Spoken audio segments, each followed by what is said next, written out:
උලමා අපේ ජන සමාජයේ යක්කුරුල්ලා හෙවත් උලමා යනු මිනිසාට එතරම් ප්‍රීජනක සත්වයෙක් නොවේ.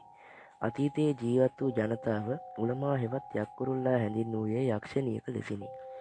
විශේෂයෙන්ම රාත්‍රී කාලයේදී එම පක්ෂියාගේ නාදය ඇසීම පවා ඔවුන් සැලකුවේ අවාසනාවන්ත සිද්ධියක පෙරනිමිත්තක් ලෙසිනි. සැබෑවටම එය මිහිරි නාදයක් නොව එක්තරා අප්‍රසන්න භයංකාර නාදයක්, එසේ නැත්නම් කනට වදයක් වන මහත් විලාපයකි. කාන්තාවෙකුගේ ගෙළමිරිකද්දේ ඇගේ ලතෝනයට සමාන හඬක් මේ යක්කුරුල්ලාගේ නාදයෙන් පිටවේ. සැබෑවටම එය භයංකාර විලාප හඬක්. කෙසේ වුවද මෙම යක්කුරුල්ලාගේ කතාව අදටත් අප්‍රසිද්ධ රහසකි. අප අද සූදානම් වන්නේ එම රහස ඔබ හා බෙදා ගැනීමටයි. යක්කුරුල්ලාට වඩා අප මිනිසුන්ට සමීප මෙම සත්වයා බොහෝ විට හඳුන්වන්නේ උලමා නමින් වීමයි. සැබවින්ම උලමා යනු නිසාචර පක්ෂියකි. එම පක්ෂියා දිවා කාලයට දැකීමට නොහැකි අතර රාත්‍රී කාලයටද මෙම පක්ෂියා දැක ගැනීමට අපහසුය. තවද ගම්මානයක් කිට්ටුවේ උලමා හඬ නැගුවොත් එය අවමංගල්‍යයක් සිදුවීමේ පෙරනිමිත්තක් බවට ගැමි සමාජයේ විශ්වාසයයි. එම විශ්වාසය තහවුරු කරමින් එවැනි සිදුවීම් ගණනක් ඉතිහාසයේ සිදුවී ඇත. කෙසේ වුවද උලමාගේ උපත පිළිබඳ එක්තරා අප්‍රසිද්ධ කතා කිහිපයක් තිබේ. ඒ අතරින් සමාජයේ පිළිගන්නේ අප අද ඔබට සඳහන් කරන මේ කතාවයි. අතීතයේ සහෝදර ප්‍රේමයෙන් කල්ගෙබූ වැදි සහෝදරයන් දෙදෙනෙක් සිටි බව පැවසේ. ඔවුන් මහ වනයේ ගල්ලෙනක් තුළ ජීවත්ව තිබේ. කාලයක් සමඟ එයින් බාල වැදි සහෝදරයා විවාහ වී ඇත. ඔවුන් විවාහ වූ කාන්තාවට ඉතා රූමත් තරුණයක් බවද ජනප්‍රවාදය දැක්වේ. කෙසේ හෝ මේ විවාහය පිළිබඳව වැඩිමහල් වැදි සහෝදරයා පසු වූයේ අසතුටෙහිනි. මේ අතර දිනක් දෙදෙනා මීවද කඩන්ට මහ වනයට ගොස් ඇති අතර එහිදී වඳුරු රංචුවක් දකින බාල සහෝදරයව එයින් එකෙකු දඩයම් කිරීමට ගසකට නැග තිබේ. තමන්ට සහෝදරයාගේ බිරිඳ ලබා ගැනීමට හොඳම අවස්ථාව මේ බව සිතා වැඩිමහල් වැදි සහෝදරයා ඔහුට ඊතලයකින් විත ඝාතනය කරයි. මෙම මරණය සමඟ පැවසිය යුතුම එක් කතාවක් ඇත. එනම් වැදි සිරිතට අනුව සහෝදරයා මිය ගිය පසුව ඔහුගේ බිරිය හිමි වන්නේ අනෙක් එනම් වැදි සිරිතට අනුව සහෝදරයා මිය ගිය පසු ඔහුගේ බිරිය හිමිවන්නේ අනෙක් සහෝදරයාටයි.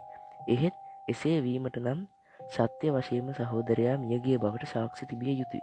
එහිදී යොදාගන්නා එකම සාක්ෂිය වන්නේ මියගිය සහෝදරයාගේ ඇඟිල්ලක් ආපසු ගල්ලෙනට රැගෙන යාමයි. බොහෝ විට එහෙම රැගෙන යන්නේ සුළඟිල්ලයි. ඒ රැගෙන ගොස් පෙන්නූ විට මියගිය අයගේ බිරිඳ එම සාක්ෂිය පිළිගෙන අනෙක් සහෝදරයා වෙත පැමිණීම වැදි සිරිතකි.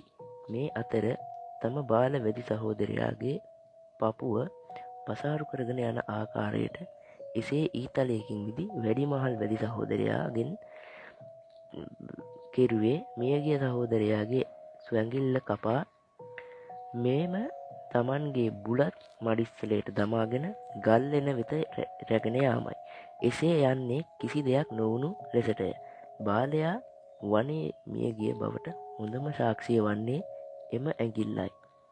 මේ අතර තම බාල පුතුගේ මරණය පිළිබඳව වැදි මව සැලකිලිමත් වෙයි. ඇය වැදිමව සැලකිලිමත් ඒ පිළිබඳ පසු වෙන්නේ කනස්සල්ලිනි.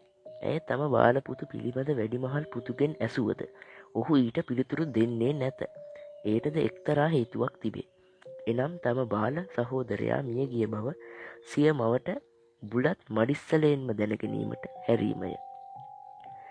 කාලය ගතවීමත් සමඟ වැඩිමහල් පුතු ගල්ලෙනට පැමිණියද තම බාලපුතු පමාවීම නිසා.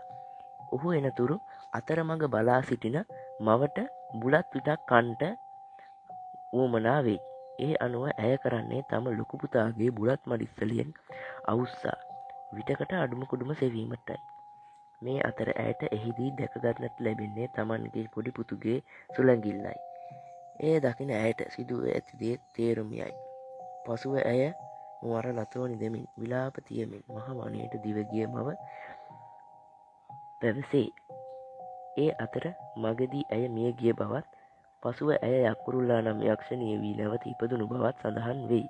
එදා පටන් යක්කුරුල්ලා රාත්‍රියයේ ගම්මාන තුළට ගොස් තම පුතු මියගිය ශෝකයට විලාප තියෙන බව පැවසේ.